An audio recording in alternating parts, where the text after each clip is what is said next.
Indiana Jones 5. The long anticipated by nobody movie. Well, not after the Crystal Skull. And also, Indy's 80. Mm-hmm. Okay, I'll let you start. Because I have different thoughts that might surprise people. Okay. Well, one of the worst things about doing a movie talking channel is that we don't want to talk about the movie before we're actually in the car, and ruin what we're going to say to each other. That's right. And when the movie finishes, you want to start talking about it. Yeah.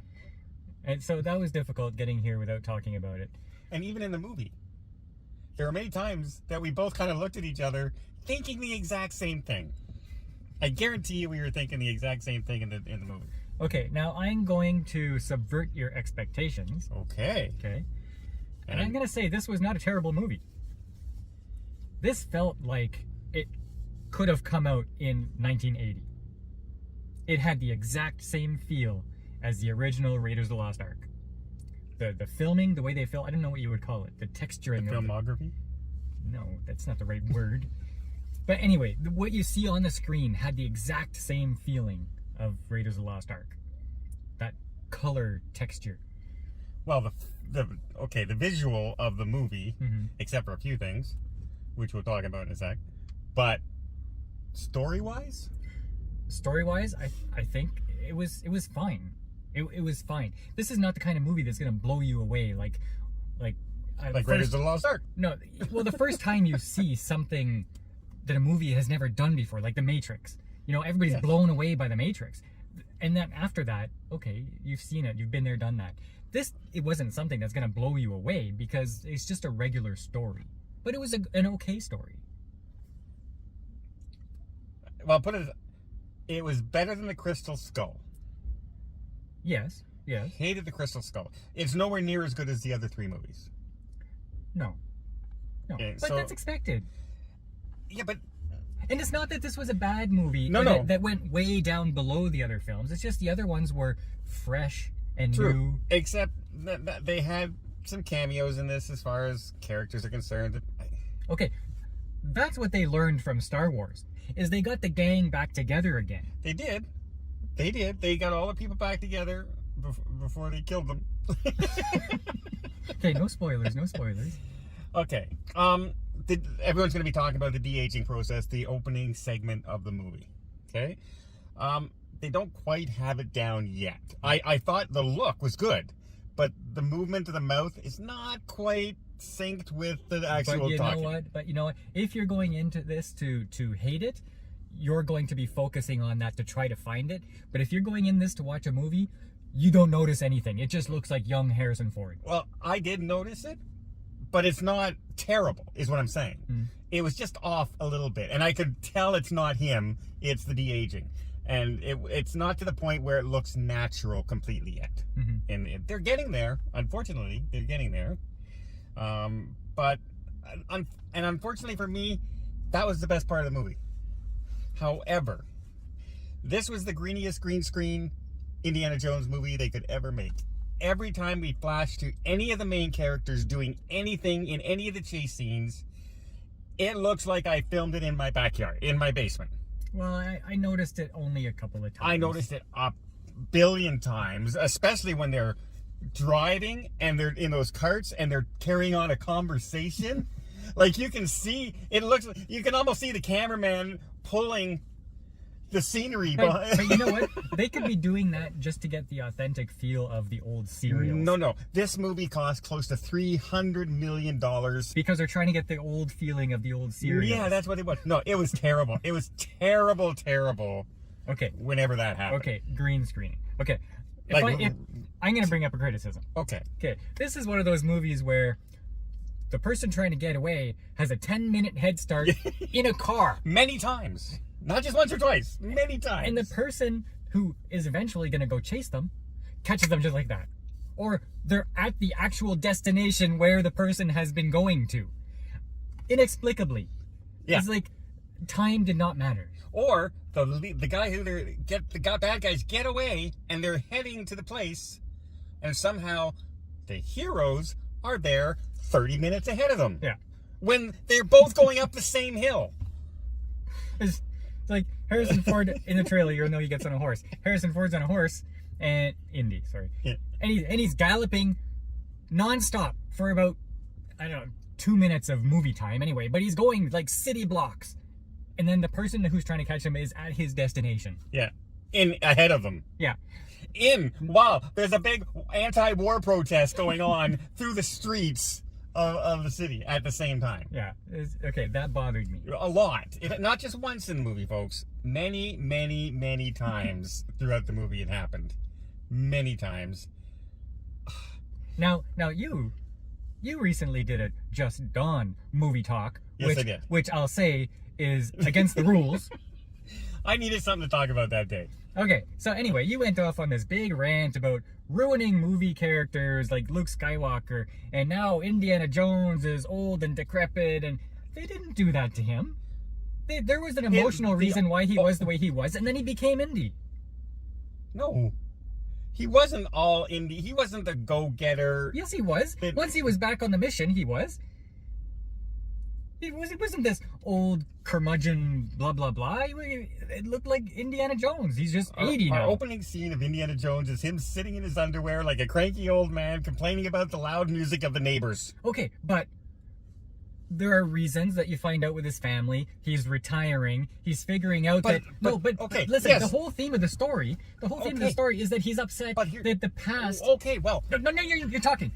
He's really upset that the past is leaving him behind because everybody's focusing on the future now. His whole reason for being is annihilated. He's retiring from his thing. His life is a shambles. Okay. Now, can I respond? Okay. Well, guess what? Luke Skywalker, the whole Jedi Order was destroyed. Everyone was turning on him. That's why he turned again. That's why he became a hermit. I don't like that they lose their spirit. Okay, but Luke Skywalker remained that way until 2 seconds when he's battling walkers. But Indy went back on the mission, and he found his inspiration again. He was doing the adventure. So they didn't ruin the character. It was Indy.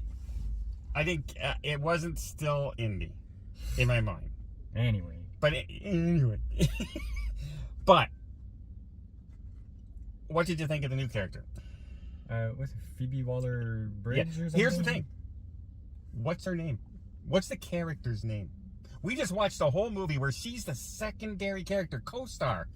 Can you remember her name? Well, I'm not good with this, but was it like Chloe or something? I have no idea. I don't know. I don't even remember her nickname. I know the kid's name, Teddy. Yeah. But it doesn't matter. Like, they say it over and over again. I just didn't care to remember it. And that's a bad thing when that's the co-star of the movie. But now going into this for the last 2 months, I've non-stop internet thumbnails about I've been avoiding everyone. Indiana Jones is gonna suck. Phoebe Waller, whatever her name, Bridge or whatever her name is gonna be a feminist and marry Sue and all this, and you can't get away from it. And so you're going into this and you want to hate her. But I didn't find, other than she backstabs him a couple of times, which is her character, I didn't find her bad. Oh, I think she's a fine actress in doing her role. I did not like her character. Like, if this is someone we're supposed to be rooting for, I did not root for her through the whole movie. No, but that was the point of the character. She was supposed to be someone you don't really like because she was a scoundrel. Now, at the end, it seemed like they were trying to make it like she wasn't a scoundrel. And that she actually memorized her father's notebooks for some emotional reasons that had heart and stuff like that. But which didn't land. No. And her one-liner attempts at humor, it didn't land for me in the movie. I think... And that's writing, not her. That's writing. I think they were trying to make her character kind of like a Han Solo, but Han Solo, you needed to have the certain charisma. Yeah, to pull and it she off. didn't have the charisma in their character. The character doesn't have that charisma. So, like, maybe like if they're planning on making more, whatever her name is, Joneses, like more movies, I don't think it's gonna work. They were going to plan a Disney Plus series around her, and I wouldn't know. Well, the character's not likable enough. Maybe they could, but I didn't find that she had the charisma to keep Indiana Jones fans tuning in. Well, here's the thing. They're trying to say that they didn't do very many rewrites and stuff like that, but there was all these stuff came out about what was the original story plot, where she goes back in time and replaces Indy through all of his storylines, like at the boulder and all this other stuff. And people say, well, see, it's not in the movie, except in one of the trailers they show her blocking the boulder so he doesn't get crushed. In one of the trailers. Oh yeah? The big epic boulder that everyone knows Indiana Jones from, right? Well, why would she have to do that? Because he doesn't get crushed anyway. No, but she was so good that she just stopped the trap. But either way, you can tell there were rewrites in this. I think the ending had nothing to do with what they ended up doing. And even the composer came out and said, yeah, he had to rewrite the ending music because they changed the ending of the movie. I see where they went with this. It was more emotional. They tried to give this like a Captain America ending from Endgame kind of thing, right? I really like the villain. Mads Mikkelsen was really good in this as this Nazi. But it's right at the beginning of the movie, so it's not much of a spoiler. But Matt Mikelsen is hanging off the edge of a train. And the train's going like 50, 60 miles an hour, trying to outrun all these planes and everything. And he gets hit in the face. So hard. With a metal, the water things that cool down the old engines there when you stop at the railway station. Like like this, so hard, he disappears. And I said, you know what? That's going to be he's going to have like a big distinguishing mark on his face, and that's going to be, a sign from the past, and that's how Indy will recognize him. No. He's fine. He's perfect. He's perfectly fine. He's got a steel face. Like it seems like people want this to fail, and people are trashing it before seeing it, and they want it to go down in history as like Disney fails again with Indy. And I don't see that with this. It was a fine Indiana Jones movie. For me, it was okay. It wasn't great. It wasn't a total disaster. Mm-hmm. If you're hoping that I really liked the new character, I didn't. I thought she was the worst part of the movie. Not because of her, because of the way she was written and the way they made her act. Mm-hmm. Just, it wasn't appealing. Yeah, her character's priorities did not make me want to like her. No, and it's one thing to have like a rogue as a hero, right? Harrison Ford in Star Wars, Han Solo was a rogue, right? He was a smuggler, right? He worked under the laws, and he smuggled. This character just did not like it whatsoever. But you know what? Han Solo never actually betrayed anybody so bad to actually give them probable death. Yes. And she does it multiple times. To a family member. Yeah. So that's. And then at the end, she goes, "Oh, you can't stay here. You need to stay there for." Where did that come from? Like, it was just like magical all of a sudden at the end, right? Yeah. Now she had all this heart. Heart. So yeah, it didn't work. But after all is said and done, I'm not upset that. Well, you paid for it, but I'm not upset that you paid for it. No. So I'll give it a 7. I'm gonna around a 6.5. Because I've given Doctor Strange a 7, I believe. I've given like so many movies. Yes, you have, and you've been wrong every time. That were not great, but still enjoyable. So I can't go below a 7 for this. No, well, I'm getting 6.5. It was not a great movie. Had I not seen it, I wouldn't have missed anything in Indiana Jones. I did enjoy seeing Harrison Ford again as the character. But, like, honestly, this has to be the last Indiana Jones. Oh, for God's sake, please. They ended it in a way that this could be the end. Like, it's a fine ending, just leave it there. Yeah. Although, I don't know what he needed his hat for at the end of the movie. Some people... Spoiler alert. Why did he need his hat? Some people like bedroom antics. I think it would have been really great is all of a sudden you would have heard from inside the window. Possibly. That would have been true. That would have been a good rewrite. Oh, man. Okay. 7, 6.5. Not a terrible movie. Do you have to see it? I didn't have to see this in theater. I could have waited. Yeah, probably. It'll be on Disney Plus in about 4 weeks, I would imagine. But we're coming out saying, it was fine. And we didn't like one of the main characters. And the CGI wasn't very good. And you can tell they're fake riding horses. It's just reminded me of old Don Knotts films I used to watch when he was on the horse. And every time I cut to him, it's like this. Oh well, we digress. Until next time, we'll see you on the channel.